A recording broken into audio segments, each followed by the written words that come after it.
मैं गरिमा अग्रवाल आप सभी का वंदन करती हूँ, अभिनंदन करती हूँ। आइए आज हम सुनते हैं आसोज महीने की चौथ माता की कहानी। साथ ही सभी कहानियों के साथ सुनी जाने वाली गणेश जी की कहानी, लपसी तपसी की कहानी, सारे देवी देवताओं की कहानी और जाटका भाटका की कहानी। तो आइए सबसे पहले सुनते हैं आसोज महीने की चौथ माता की कहानी। एक सेठ सेठानी थे, उनके एक बेटा और एक बहू थे। बहू सबको भोजन करा के फिर स्वयं भोजन करती। एक पड़ोसन ऐसी थी जो रोज पूछती कि बहू आज क्या बनाया, क्या खाया। बहू कहती ठंडी बासी खाई। एक दिन उसके पति ने ऐसा सुनकर विचार किया कि आज तो पकवान बनाए जाएं, फिर देखें मेरी पत्नी क्या कहती है। उसने तरह तरह के पकवान बनवाए और घर के सभी लोगों ने एक साथ बैठकर भोजन किया। आज भी पड़ोसन ने पूछा तो बहू ने कहा ठंडी बासी खाई। सेठ के लड़के ने सोचा हो न हो कोई बात अवश्य है जिससे कि मेरी पत्नी ऐसा कहती है। उसने पत्नी से पूछा तुम रोज ठंडी बासी खाई ऐसा क्यों कहती हो, जबकि हम सब ने एक साथ बैठकर कई तरह के पकवान खाए। उसकी पत्नी बोली हम जो भी खा रहे हैं वह बाप बूढ़ों की कमाई है। जिस दिन आप कमा कर लाओगे उस दिन मैं समझूंगी कि ताजा भोजन कर रहे हैं। अब एक दिन लड़के ने माँ से कहा मैं एक बड़े शहर में कमाई करने जा रहा हूँ। माँ बोली बेटा हमारे पास इतना धन है कि खाया नहीं खूटेगा। माँ के मना करने पर भी बेटे ने स्वयं कमाने का दृढ़ निश्चय कर लिया और जाते समय पत्नी से कहा मैं जब तक कमा कर बहुत सा धन लेकर न आऊं तुम चूल्हे की आग मत बुझने देना। एक दिन चूल्हे की आग बुझ गई तो वह मन ही मन घबराने लगी कि कहीं मेरे पति पर संकट तो नहीं आन पड़ा। जल्दी से पड़ोस में से आग लगाकर चूल्हे में रख दूं, ऐसा विचार करके वह पड़ोस में गई। वह पड़ोसन चौथ माता का व्रत पूजन कर रही थी। पड़ोसन ने कहा थोड़ी देर में आकर ले जाना। बहू ने पड़ोसन से पूछा आप यह व्रत क्यों करती है, इससे करने से क्या मिलता है। पड़ोसन ने कहा चौथ माता का व्रत करने से सुहाग की लंबी उम्र होती है, 12 महीने से बिछड़ा हुआ सुहाग मिल जाता है, अन्न धन और लक्ष्मी मिलते हैं, सारी मनोकामना पूरी हो जाती है। अब बहू ने भी सभी चौथ माता का व्रत करने का विचार किया। वह हर चौथ व्रत के दिन दीवार पर चौथ माता बनाती और उस दिन घी गुड़ का चूरमा बनाकर रात्रि को चंद्रमा को अर्घ्य देकर भोजन करती। ऐसा करते करते बहुत दिन हो गए। एक दिन चौथ माता ने उस बहू के पति को सपने में आकर कहा कि साहूकार का बेटा तू जागे कि सोवे, तेरी पत्नी बहुत याद कर रही है, घर जाकर उसकी चिंता मिटा। तो साहूकार के बेटे ने कहा कि बहुत काम फैला पड़ा है, मैं कैसे जाऊं। तब चौथ माता ने कहा तू सुबह दुकान खोलकर कंकु केसर का पगलिया बनाकर बैठ जाना, आज तेरा हिसाब किताब चुकता हो जाएगा, लेने वाले ले जाएंगे और देने वाले दे जाएंगे। अब तो चौथ माता ने जैसा कहा था वैसा ही हुआ। फिर उसने घर जाने की तैयारी की और गाड़ी भर के धन दौलत लेकर चल दिया। रास्ते में एक बड़ा सा काला नाग फन फैलाए बैठ गया और कहने लगा आज तो मैं तुझे डसूंगा, छोड़ूंगा नहीं, आज तेरी आयु पूरी हो गई है। सेठ के लड़के ने कहा आज चौथ माता ने मुझे सपना दिया तो मैं अपनी पत्नी से मिलने घर जा रहा हूँ, वह मेरी बहुत चिंता कर रही है, मैं उससे मिलकर जरूर आऊँगा, तब तुम मुझे डस लेना। नाग ने कहा तुम शपथ पूर्वक कहकर जाओ तो मैं तुम्हें जाने दूंगा, परंतु लौटकर नहीं आए तो मैं तुम्हारे घर आकर मैं तुम्हें डस लूंगा। इस प्रकार सर्प को वचन देकर वह अपने घर पहुंचा और वहां सभी से हंसी खुशी से मिला और भोजन करके उदास होकर बैठ गया। उसकी पत्नी ने उदास होने का कारण पूछा तो पति ने काले नाग वाली सारी बात बताते हुए कहा यदि मैं उसके पास नहीं जाऊंगा तो वह घर आकर ही मुझे डस लेगा। लेकिन पत्नी बहुत चतुर थी, उसने कहा कि आप घबराओ नहीं, लेट जाओ, मैं एक उपाय करती हूँ। पत्नी ने घर की 7 सीढ़ियां धोई, पहली सीढ़ी पर रेत, दूसरी पर इत्र, तीसरी पर गुलाल और फूल, चौथी पर कंकु केसर, 5वीं पर लड्डू पेड़ा, 6ठी पर गद्दी गलीचा और 7वीं सीढ़ी पर दूध का कटोरा भरकर रख दिया। इस प्रकार वह 7 सीढ़ियां सजाकर बैठ गई। आधी रात होते ही नाग आकर सीढ़ियां चढ़ने लगा। पहली सीढ़ी पर रेत में लोटपोट हुआ और कहने लगा कि सेठ की बहू ने आराम तो बहुत दिया, पर वचनों से बंधकर आया हूँ सो डसूंगा अवश्य ही।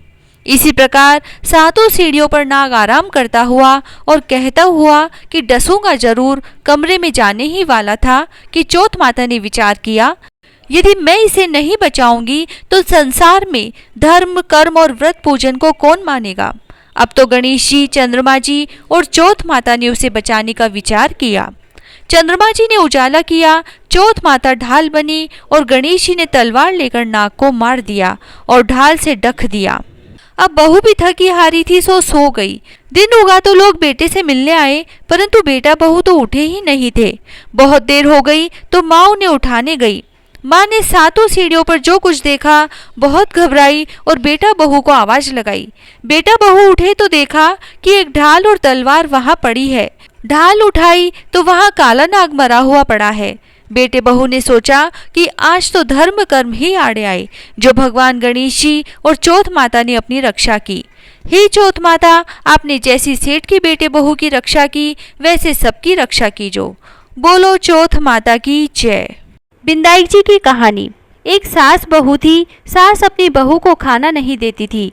बहू रोज नदी पर जाती तो जाते समय घर से आटा ले जाती। नदी के पानी से आटा गूंथती, गणेश जी भगवान के मंदिर के दीपक से घी लेती, भोग में से गुड़ लेती, पास के शमशान में बाटी सेकती, बाटी में घी गुड़ मिलाकर चूरमा बनाती और गणेश जी भगवान के भोग लगाकर खुद जीम लेती। ऐसा करते हुए बहुत दिन हो गए। यह देखकर गणेश जी भगवान को बहुत आश्चर्य हुआ और उन्होंने अपने नाक पर अंगुली रख ली। बहू तो घर आ गई, परंतु जब दूसरे दिन मंदिर के पट खुले तो लोगों ने देखा कि गणेश जी भगवान की नाक पर अंगुली है, तो मंदिर में भीड़ एकत्रित हो गई। गांव के लोगों ने हवन पूजा की, पर गणेश जी भगवान ने उंगली नहीं उतारी। तब सारे गांव में ढिंडोरा पिटवा दिया गया कि जो कोई गणेश जी भगवान के नाक से अंगुली हटवाएगा उसे राजा जी सम्मानित करेंगे। बहू ने सास से कहा कि सासू जी, मैं कोशिश करूंगी। तब सास बोली, इतने बड़े बड़े पंडित विद्वान कोशिश कर लिए, तू क्या करेगी। सब लोग मंदिर के बाहर एकत्रित हो गए। बहू घूंघट निकालकर अंदर गई, पर्दा लगाई और गणेश जी से हाथ जोड़कर बोली, हे विघ्नहर्ता, मैं मेरे घर से आटा लाती, लोगों का चढ़ाया हुआ घी गुड़ लेती, शमशान में बाटी सेकती, उसमें आपको क्या आपत्ति हुई।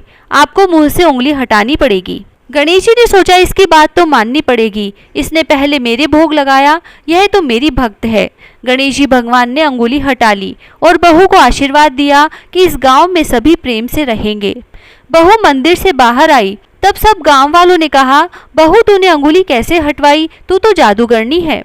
तब बहू ने सारी बात गांव वालों को बताई कि मेरी सास मुझे खाना नहीं देती थी, तब मैं घर से आटा लाकर, नदी के पानी से आटा लगाकर, बाटी बनाकर शमशान में सेक कर, गणेश जी के दीपक से घी और प्रसाद में से गुड़ चुराकर गणेश जी के भोग लगाकर खुद खा लेती। इसीलिए गणेश जी को आश्चर्य हुआ और उन्होंने नाक पर अंगुली रख ली और मेरी प्रार्थना पर अंगुली हटा ली और मुझे वरदान दिया कि अब इस गांव में सब प्रेम से रहेंगे। हे गणेश जी भगवान, जैसे बहू का मान बढ़ाया वैसे सबका मान बढ़ाना, सबकी रक्षा करना। लपसी तपसी की कहानी। एक लपसी था, एक तपसी था। तपसी तो भगवान की तपस्या करता था और लपसी सवा शेर की लपसी बनाकर उसका भोग लगाकर जीम लेता। एक दिन दोनों लड़ने लगे। लपसी बोला, मैं बड़ा, तपसी बोला, मैं बड़ा। इतने में नारद मुनि आए और बोले, तुम क्यों लड़ रहे हो। तो लपसी ने कहा, मैं बड़ा हूँ, और तपसी ने कहा, मैं बड़ा हूँ। तपसी बोला, मैं सारे दिन भगवान की पूजा करता हूँ। यह सुन नारद जी ने कहा कि मैं तुम्हारा फैसला कल करूँगा। दूसरे दिन लपसी तपसी नहा कर आए तो नारद जी ने 1.25 करोड़ की अंगूठी उनके आगे फेंक दी। लपसी ने अंगूठी देखी पर उस पर ध्यान नहीं दिया। तपसी तपस्या करने बैठा तो उसे अंगूठी दिखी और उसने अपने घुटने के नीचे दबा ली और तपस्या करने लगा। और लपसी लापसी बनाकर उसका भगवान के भोग लगाकर जीमने बैठ गया। इतने में नारद जी आए, तब दोनों से पूछा कि कौन बड़ा है। फिर तपसी ने कहा, मैं बड़ा हूँ। नारद जी बोले कि तुम्हारा घुटना उठाओ, तो उसके नीचे 1.25 करोड़ की अंगूठी निकली। तब नारद जी बोले, यह अंगूठी तूने चुराई है तो तुझे तेरी तपस्या का फल नहीं मिलेगा। तब तपसी बोला, हे नारद मुनि, मेरी तपस्या का दोष कैसे दूर होगा। नारद जी ने कहा, रोटी बनाकर बाटियां नहीं बनाया तो फल तुझे होगा, ब्राह्मण जिमाकर दक्षिणा नहीं दी तो फल तुझे होगा, साड़ी दे के ब्लाउज नहीं दिया तो फल तुझे होगा, दिया से दिया जलाया तो फल तुझे मिलेगा। सब व्रत त्योहार की कहानी सुनने के बाद तेरी कहानी नहीं सुनी तो फल तुझे होगा। तभी से सभी व्रत त्योहार की कहानियों के बाद लपसी तपसी की कहानी सुनी जाती है। कहानी सुनने के बाद ऐसे कहें, लपसी को फल लपसी ने हो जो, तपसी को फल तपसी ने हो जो, महा की कथा कहानी को फल महाने हो जो। सात कहानी। सात कहानी मैं कहूँ, ईसन की बीसन की, पाल की पथवारी की, लपसी की तपसी की, गजानन गणेश की, चांद की सूरज की, गाय की बाछिया की, चरणामत भगवान की, तिलक भगवान की, आकाशा दिया की, धर्मराज जी की, राम लक्ष्मण की, तुलसा की, पीपल की, केला की, कदम की, आंवला भगवान की, बड़ भगवान की, कल्प वृक्ष भगवान की, आशा भगवती की, गिरिराज भगवान की, मोर मुकुट बंशी वाले की, शंकर पार्वती की, बजरंग बली की, 33 कोटि देवी देवताओं की, 68 तीर्थों की, 68 संतों की, 8 वारों की, भूलिया चूकिया की, आज सोमवार, मंगलवार, बुधवार, गुरुवार, शुक्रवार, शनिवार और रविवार 8 वारों की कहानी सुने। जाके कदे न दलदल आवे, कदे न पीड़ा आवे, सुख संपत्ति आवे, दलदल जावे, संपत आवे, दुख जावे, सुख आवे, हर्या हर्या आंवला, श्री भगवान सांवला, 5 पताशा गुड़ की डली, बिंदाई जी पुजावे मन की रली, उठो भाई राम, करो भाई काम, काम करया कल्याण होसी, माँ की कथा कहानी को फल माने होसी, अधूरी हो तो पूरी कर जो, पूरी हो तो परवान चढ़ा जो, हे आशा भगवती माता जैसो पार्वती जी ने सुहाग दियो वैसो माने भी दीजो, कहता ने सुनता ने हुकारा भरता ने अपने सारे परिवार की रक्षा कर जो, हर मनोकामना पूरी कर जो, अखंड सौभाग्य दीजो। पांचवी कहानी। एक जाटका था, एक भाटका था, दोनों पक्के दोस्त थे, लेकिन दोनों में फर्क था। जाटका तो भगवान को मानता था, भाटका विश्वास नहीं करता था। जाटका खूब समझाता कि कुछ तो भगवान का नाम ले लो, लेकिन भाटका उसकी एक भी नहीं सुनता था। एक बार जाटका बहन के घर जा रहा था। उसने भाटका से कहा, तुम भी चलो, तुम्हारा ससुराल है, तुम अपनी पत्नी को ले आना। भाटका ने हाँ भर दी। अब दोनों घर से रवाना हुए। गांव के बाहर जाते ही जाटका बोला, आओ भाई हम राम विश्राम करें। उसने कहा कि तुम ही करो, तुम बहन के भाई जा रहे हो, मैं तो ससुराल जवाई जा रहा हूँ, मेरी खूब खातिरदारी होगी। अब जाटके ने गांव के बाहर राम विश्राम किया। राम विश्राम जो करे, करे द्वारका नाथ, ताता मांडा लापसी, देसी लखेसर भगवान, और करके आगे बढ़े। आगे एक पेड़ के नीचे विश्राम करने लगे। जाटका ने सोचा, बहन के घर जा रहा हूँ, बहन को देने के लिए कुछ भी नहीं लाया, ये पेड़ के पत्ते ही तोड़कर ले जाता हूँ। बहन के बच्चे पत्तों की पुपाड़ी बनाकर बजा लेंगे। यह सोचकर पत्तों को गमछे में बांधकर ले गया। अब बहन के गांव के बाहर राम विश्राम करने लगा। उसने दोस्त से कहा तो उसने वापस मना कर दिया। जाटके ने राम विश्राम बोला, राम विश्राम जो करे, सो करे द्वारका नाथ, ताता मांडा लापसी, देसी लखेसर भगवान, देसी द्वारका नाथ, और दोनों अपने अपने स्थान को चले गए। जाटका बहन के घर गया, भाटका ससुराल गया। पंडित हवन कर रहे थे। भाई यह सब देखकर शर्मिंदा हुआ कि मैं तो कुछ भी भेंट नहीं लाया। वह जो पत्तों की पोटली लाया था, उसे खोलकर बहन ने देखा तो उसमें जरी की साड़ियाँ और वस्त्र हो गए, बच्चों के खिलौने और कपड़े हो गए। बहन देखकर खुश हुई और भाई से कहा कि इतना खर्च क्यों किया। भाई यह सब देखकर चकित हो गया और सोचने लगा कि राम विश्राम करने से भगवान ने पार लगा दी। भाई ने बहन को खूब पहनाया ओढ़ाया और सब बहुत खुश हुए और उसने खाना खाकर आराम किया। अब शाम को राम विश्राम करने गया। वह 3 समय राम विश्राम करता था। अब उधर भाटके के ससुराल में आग लग गई। बेचारा आया जब से आग बुझाने में लगा रहा। उसकी एक तरफ की मूछ जल गई और एक तरफ के आधे बाल जल गए। अब मन में सोचने लगा कि अगर दोस्त के कहने पर राम विश्राम कर लेता तो परेशानी नहीं होती। जब से आया हूँ किसी ने भी खाने व पानी के लिए भी नहीं पूछा। अब वह गांव के बाहर गया। वहां पर जाटका विश्राम कर रहा था। उसने भाटके से पूछा कि दोस्त कहो क्या हाल है। दोस्त ने कहा कि हाल तो खराब है, अभी तक खाना भी नहीं खाया और शरीर की हालत बिगड़ गई है। मैं भी राम विश्राम कर लेता हूँ। और फिर दोनों मित्र ने राम विश्राम किया। राम विश्राम जो करे सो करे द्वारका नाथ, ताता मांडा लापसी, देसी लखेसर भगवान, देसी द्वारका नाथ। ऐसे 3 बार बोलकर अपने अपने स्थान को चले गए। जाटका की बहन ने भाई को अच्छे से भोजन करवाया। उधर भाटके के ससुराल में पड़ोसन बोली कि बेचारा कल का आया जवाई अब तक भूखा है, इसकी कैसी दशा हो गई है, मैं ही इसको 2 रोटी और फली की सब्जी बनाकर खिला देती हूँ। भाटके ने खाना खाया और ससुराल से जाने लगा तो उसकी पत्नी को नहीं भेजा कि हमारे पास अभी विदाई के लिए कुछ भी नहीं है, तो वह अकेला ही रवाना हो गया। उधर जाटका भी बहन से विदा लेकर रवाना हुआ। दोनों दोस्त साथ साथ चले। थोड़ी दूरी पर जाटका राम विश्राम करने लगा। भाटका फिर से मजाक करने लगा कि तुम अपनी पत्नी के पास जा रहे हो, तुम्हें खाना नहीं मिलेगा, तुम ही राम विश्राम कर लो। मैं तो माँ के पास जा रहा हूँ, मुझे तो जाते ही माँ गरम गरम खाना परोस देगी। जाटके ने राम विश्राम किया और घर आ गए। जाटके को उसकी पत्नी ने पूछा कि ननद कैसी है, बच्चे सब ठीक हैं, और बुआ की भेजी हुई चीज़ों से बच्चे खेलने लगे। इधर पत्नी ने पति को खाना परोस दिया और कहने लगी कि अपने पास तो बहन को देने के लिए कुछ नहीं था, कहीं बहन नाराज तो नहीं हुई।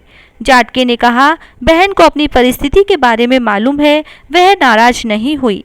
उधर भाटके की माँ उसे देखते ही नाराज हो गई। कहा कि अपनी क्या हालत करके आया है और पत्नी को भी नहीं लाया, ये डंडा ले और जाकर भैंस ढूंढ कर लेकर आ, 2 दिन से भैंस खो गई है। भाटका जंगल में भैंस ढूंढने गया। सुबह से शाम हो गई मगर भैंस नहीं मिली। वह थक कर गांव के बाहर चबूतरे पर बैठ गया। अब शाम को जाटका राम विश्राम करने आया। भाटके को देखकर पूछा कि मित्र कैसे हो, तो उसने बताया कि हमारी भैंस खो गई, आया जब से अब तक भैंस को ही ढूंढ रहा हूँ, माँ ने खाना भी नहीं खिलाया। जाटके ने कहा, भैया राम विश्राम कर लो, अभी भैंस मिल जाएगी। राम विश्राम करने से कभी समस्या नहीं आएगी, जीवन में आदत बना लो, हम रोजाना साथ साथ राम विश्राम करेंगे। दोनों ने राम विश्राम किया। राम विश्राम जो करे सो करे द्वारिका नाथ, ताता मांडा लापसी, देसी लखेसर भगवान, देसी द्वारिका नाथ। राम विश्राम करके चले तो रास्ते में भैंस भी मिल गई। भैंस पकड़कर घर आया तब माँ बोली, खाना खा ले, थक गया होगा। उस दिन से भाटका भी राम विश्राम करने लगा। हे राम विश्राम भगवान, लखेसर भगवान, द्वारिका के नाथ, उन दोनों की पार लगाई वैसे सबकी लगाना। कहता न सुनता न हुकारा भरता न अपने सारे परिवार की रक्षा करना।